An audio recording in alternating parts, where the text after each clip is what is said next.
We're out here in the Adirondacks at a remote pond. We carried our canoes, portaged in a number of miles to get out here to trek for specks.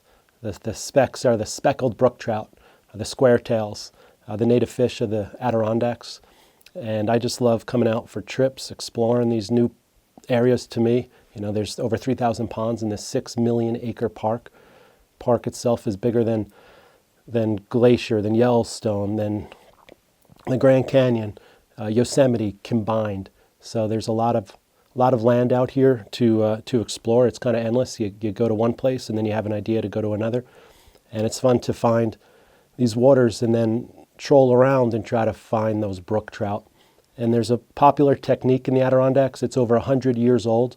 There was a French-Canadian guide who guided out of Lake Clear near Saranac Lake, and he cut a wobbler, cut an eye-shaped piece of metal out of a headlight bezel, and he used it as a flasher and attractor. So the idea is you've got your wobbler, and then 18 inches behind, approximately. Some people do more, some do less. I like about 18. You'll have your hook and your worm. You could also troll a rapala or a fly. You could put a Mickey fin or a woolly bugger. You don't have to use a baited hook. The wobbler itself, it's the attractor, the flasher. So the fish are going to feel the vibration. This wobbler is going back and forth in the water, creating a whole lot of vibration that they're going to feel on their lateral line and flash. So that's going to attract them. It's going to get their attention. And then they're going to see a good treat following, a nice tasty treat following on the hook about 18 inches or so behind. This is a number 10 baitholder hook. There's a variety of different brands. They all work fine. This is a beadhead woolly bugger that I use behind my wobbler from time to time. It's barbless, so if I'm trying to release fish, I prefer to use a hook like this. So often I'll stop at Stewart's convenience store in the Adirondacks and pick up a pack of worms. But I also like to bring gulp. It's artificial. Some ponds have restrictions, regulations where they don't want you to use any live bait. Particularly it's about the live bait fish. We don't want those live bait fish to be released into the Adirondack waters because they can become invasive. They can outcompete the brook trout. A lot of these brook trout ponds are brook trout and bugs, and that's it. You might find leeches, you might find crayfish, but what you don't want to find are things like golden shiners. This is the gulp that I like to use. It packs nice and lightweight. Right, I can fit a few of these in my bag if I'm going out for a few days. I don't have to worry about worms, sneaking out into my gear. So, what I do is I take my gulp and I feed it right on through the head. Bring it right up over the eye of the hook. Even if there's a little tag end of the line, you can put it right up over that, and then you leave some hook exposed. So this has excellent action. It's got the little paddle tail. It has scent as well. And it's biodegradable.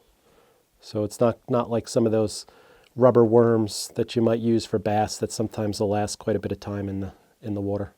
This will break apart rather quickly. So I feel like this gulp is a good choice out here. The way you fish this technique is you troll. So you're going to be on your boat and you can cast a rod off to the right. You can cast another off to the left. You cast them about 25 feet off and you're going very slow. You want to paddle about 1 mile per hour, so slow that the rod tip is going to twitch. You're just going to see it bop, bop, bop. You want to be going just at the right pace where your rod tip is twitching, about like this. And that way you know your wobbler is wobbling and you're not dragging any weeds, any pond weeds along with you. If you're going too fast, it's just going to be pulling back. Or if you have weeds, it's just going to be pulling back. So you can read that rod tip and know that your line is exactly how you want it out there in the water column. The rod that I'm using is 6 feet, 6 inches. I like a rod at least that length because it gets it away from the boat, a little further away from the boat, less tangle, and less chance to spook fish coming closer to your boat. Along with the rod, I have a reel that's set for about 6 to 8 pound line. I like to use 8-pound fluoro line. The fluoro is invisible under the water to the brook trout, and it sinks a little faster as opposed to the mono. On my wobbler, you can see that I have a swivel on each end. You want to have high quality swivels so that your line doesn't tangle. If you're going too fast, you're going to have a bird's nest on your reel. So 2 swivels and the right pace are going to keep your line in working condition for a long weekend trip. When I tie on my wobbler and my hook, I use the same knot. I use the fisherman's knot, also known as the clinch knot. I'll do an improved clinch knot, so I do run the line through that opening one final time for a little extra security. So there's a lot of variation in these different ponds and lakes, and one of the benefits of the wobbler is that it's always in the water. So you're not retrieving, pulling your line out, and then recasting. That's effective, but having your 2 lines, your 2 wobblers in the water means you're constantly exploring the water column. So sometimes the fish might be deeper, sometimes they might be more shallow. What I often like to do is get fairly close to shoreline, almost so close that I'm going to get snagged up, because the fish do like to hide in that cover, in that structure, all the fallen trees. But other times the fish might be out in the middle at a depth. So you've got to just keep exploring, keep trolling the water, and eventually you find them, and you find those locations where you might come back around and hit that spot again, and you know that's where you're going to find the fish. So part of the fun is going out and finding new water and finding where the fish are going to be. Lures work great too. When I first started coming up into the park to fish, I was long on enthusiasm and short on experience, but I'd try different techniques and definitely caught a share of brook trout with lures like the Castmaster or a Phoebe or a blue fox. There's a lot of different lures that'll work, and the trout certainly hit them. Just make sure when you cast them out, you let the lure drop. You don't want to be fishing just the surface. You want to make sure you pause and you let your lures drop so they can get down into the water column. And sooner or later you're going to catch a fish, and make sure you set that hook and you keep your line tip up.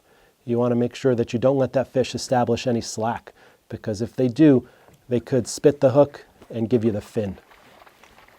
So we're out here in October, and the air temperature is dropping, and so is the water temperature. And that's a good thing for brook trout fishing, because the brook trout feed best. They're most active at 52 degrees Fahrenheit. So if the water gets any warmer or it's any colder, they could be lethargic. So this is an ideal time to be out in the park. It's also gorgeous because of all the autumn foliage. So it's a time of the year that I always plan a trip to get out to a pond. And the further you get out, the better opportunity you might have to access some beautiful trout waters. There's certainly trout waters that are right up close to a road, but they might have more stocked fish. The state here does stock brook trout. But if you go further out, there are some ponds that have naturally reproducing populations with heritage strain brook trout. So it can be a fun challenge to go find those ponds and fish for those trout. But if you're fishing for heritage strain, or really wherever you're at, you may want to consider limiting your kill. You want to let them go so they can grow. So effective fishing is and ethical fishing is intertwined. Sometimes you gotta release fish so that they can breed and grow, and you'll have a better fishery in the future. But brook trout only live about 5 years, and they actually can breed at year 1. So as the fish get larger, they may not have much time left. So, every fisherman's got to make their own ethical judgment whether they're going to keep the fish or release the fish. Often I'll go out with, 2-3 friends, and we may keep, 2 fish per day, but there's a group of us that have all bought fishing licenses. So I'm not necessarily keeping a 5 fish limit. I'm never carrying fish out of the wilderness, but there are places where fish are stocked, and that's perfectly accessible because that stocking program or those fishing licenses pay for that stocking program. So you kind of have to determine where you're at to determine what your kill limit might be. But then again, you've got to get to a certain effective level where you can even catch enough brook trout to make a difference. So I do like to catch and cook over the campfire a fish here and there as part of the trip. That's part of the adventure. It's part of the culinary campfire cookery experience that to me creates a depth of experience. You know, a lot of people come hiking through the Adirondacks, and that's wonderful. There's 46 high peaks. Some people will visit all the peaks, check them off on a list. Incredible exercise, incredible scenery. But sometimes I feel a little bit like we look at nature as wallpaper, like it's something that, you know, we don't truly interact with. But when I go on these trips, I do want to interact with the landscape. I want to pick that mushroom on the trail. I want to make a tea out of spruce or pine or wintergreen. I want to catch a brook trout in the water. Right? I want to put that all together over the campfire and enjoy the experience as a whole.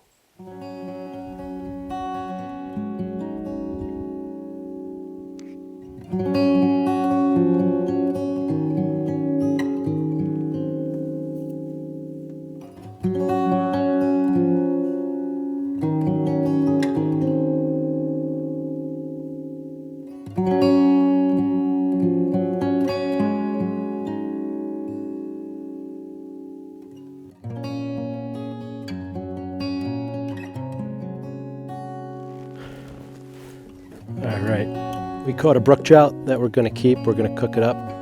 So I'm going to put it on a stringer. I tied one end of the stringer to a thwart on my boat with a bowline knot. I'm going to do the same through the gills of the brook trout. So I just feed the line up through the gills.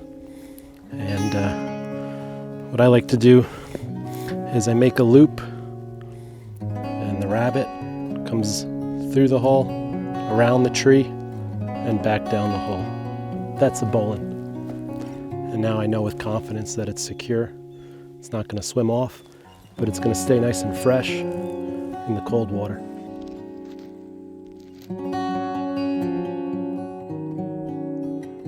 We decided to keep this brook trout. It's a male. Released a female to spawn. I'm going to stick my knife right in the cloaca, the vent down on the bottom there, and I just run it right up the belly. Right out the top. I'm going to put my knife somewhere smart. And I can reach in and just pull everything out. We're going to peek in the stomach. Yeah, I'm just looking through the stomach contents, and there's a leech. So there's a dragonfly in one yesterday and a leech here. And lots of little bugs, mostly black bugs. I reach in there and I just pull it all out, just like that. But then you want to clean out that black along the spine, so I take my thumbnail and just run it right up. So that got rid of it, but I still need to wash it out.